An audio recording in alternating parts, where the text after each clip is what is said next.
Hi everyone. In this video I'm going to walk you through the witch from the Yield protocol version 2. The witch is this nasty lady that will liquidate your positions if you are not collateralized. It's a liquidations engine in other name. The same is very similar to what MakerDAO version 1 was. MakerDAO version 2 is more advanced than this, but we haven't got around to do something like that yet. That's good for you because this is much easier to understand, I'm sure. In this video, I'm going to explain first how collateralization works in Yield v2. Then I'm going to explain how the witch grabs your bolts when they are uncollateralized. And then I will explain how your collateral is sold in exchange for underlying to repay the system debt. Let's get on to it.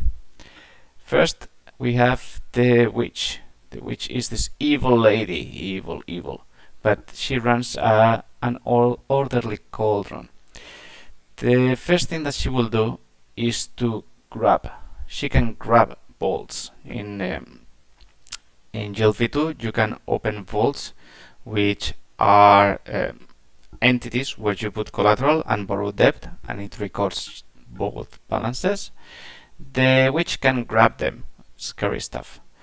So if you go to grab here in the cauldron, it will have a couple of conditions. I will say later what this one means.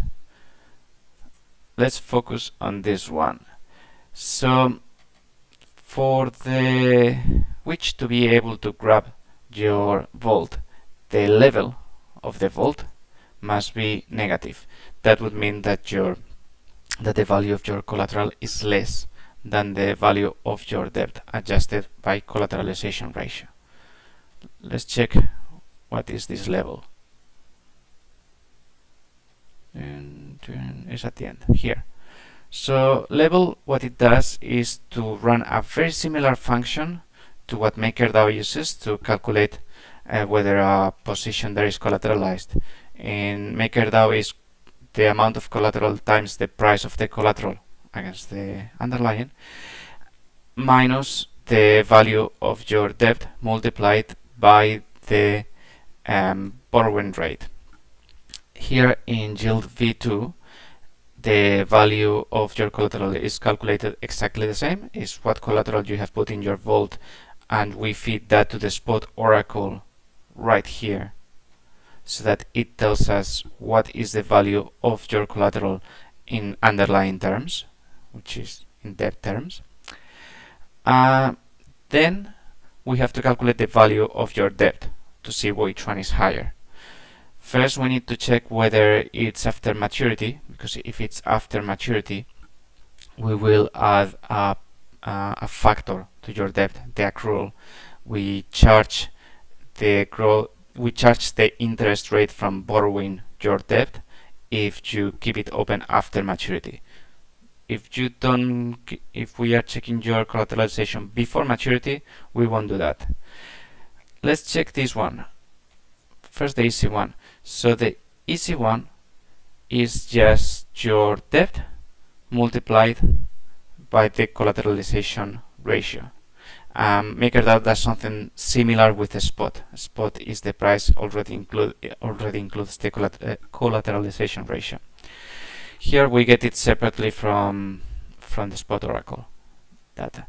Here you would actually be doing that equivalent thing. You would be getting the value of your collateral needs to be bigger than the value of your debt, and we are multiplying your debt by the collateralization ratio to make sure that when we sell your collateral, we have time to sell it and not lose money. But if it's after maturity, we will add an additional factor, which is how much the lending rate has accrued on your debt since maturity. So this is the same formula as below. It just has the accrual tagged on. So that's how you calculate the collateralization ratio, and it returns actually a number. If you are underwater, under collateralized, it will return a negative value of how much you are under collateralized. And that is what the witch is looking for. When she is calling grab, tick here, she needs the vault, that vault in particular, to be under collateralized. If that happens, the cauldron will give the vault to the receiver. The receiver is the witch here. The witch is the one that is calling, and is calling saying, give it to me, give it to me. Okay, so here, that's how the witch grabs your vault. If it's under collateralized, it's hers. Bad luck. Once the witch has a vault, well, she puts it for sale. That's what it does. And what this nifty formula does here, that I had to put into brackets because there were too many variables and I was running out of stock.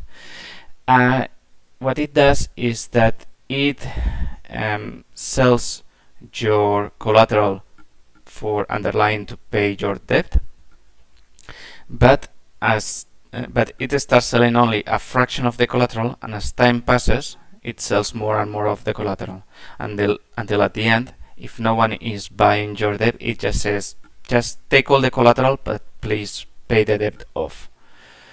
That's what this formula does, basically. It has a couple of parameters, like what's the initial proportion of collateral that will be sold at the start of the auction, and how long will the action last for.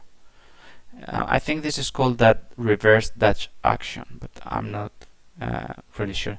Anyway, it calculates the price of a debt unit in your vault in collateral terms.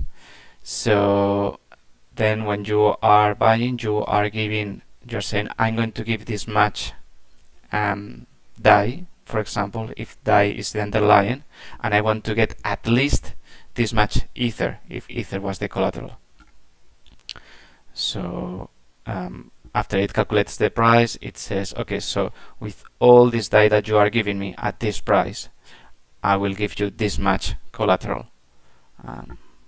It checks if it can happen, and if it can happen, because it's giving you as much, at least the collateral that you wanted, it will call the ladle to settle the debt for that amount.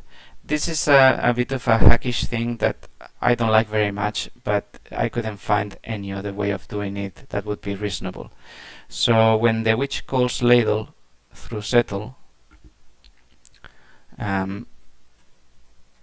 settle basically allows someone with the proper authorization to just change the balances of a vault without checking for collateralization, because your vault is probably still under collateralized, and then it moves the assets around.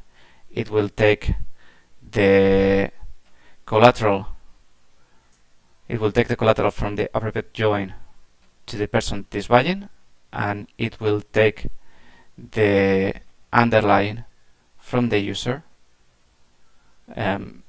also to the appropriate join. So basically, the witch asks the ladle to change the cauldron in the accounting and change and move the assets. Why doesn't the witch do that directly in the cauldron? We could have done that, but that would also mean permissioning the witch separately for each join, for each asset, and we thought that that could introduce some governance risks, in that we introduce some collateral or underlying and we forget to permission the witch, and that would be disastrous. So instead of that, we only permission these things once in the ladle. If you can borrow something, if you can put something as collateral, the witch can liquidate you. There's no extras. So it's a little bit weird to have the witch to use the ladle to slurp from the cauldron, but it works. That's how it works. So the witch grabs your vault. If it's under collateralized, it starts running a time, because well, it starts running the time. I'll show you where the time is, and once and each and yeah, and if it has sold all your debt, if the debt of the vault is 0 and everything is done, then it will return you the vault after that. Here, when she grabbed the vault, she remembers that it's yours, just erases all the debt and gives you the vault back. To finalize, let me show you how the timing works. The timing is actually kept in the cauldron. So we have here, we have a registry of the ongoing actions of vaults that are being actioned, and this is a timestamp. So basically, when the witch grabs a vault, and again, it will record the here. It will record that on the cauldron, like I've grabbed this vault, I'm not liquidating it. She will keep hold of that vault for a period of time.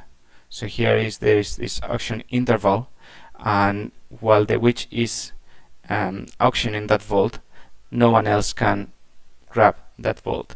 This is because we can have more than one liquidation engine competing to liquidate your vaults. So you don't want liquidation engines fighting and grabbing vaults from each other. Once one liquidation engine grabs a vault, it has a period of time to liquidate it, and after that, if it hasn't, someone else can grab it and continue with it. That's how the liquidations work in Yield v2. The witch itself is not a large contract. It does two things: to grab and to sell stuff, and then it just goes through the ladle and the cauldron to manage the ownership of the vault and move the assets. I hope you enjoyed this video. I hope that you understood the liquidations mechanism, and if you have any doubts, please hit us up in the Discord. And if you are doing a bot to liquidate other people, bad people, please check up with us. We will help you. Okay, take care. Bye.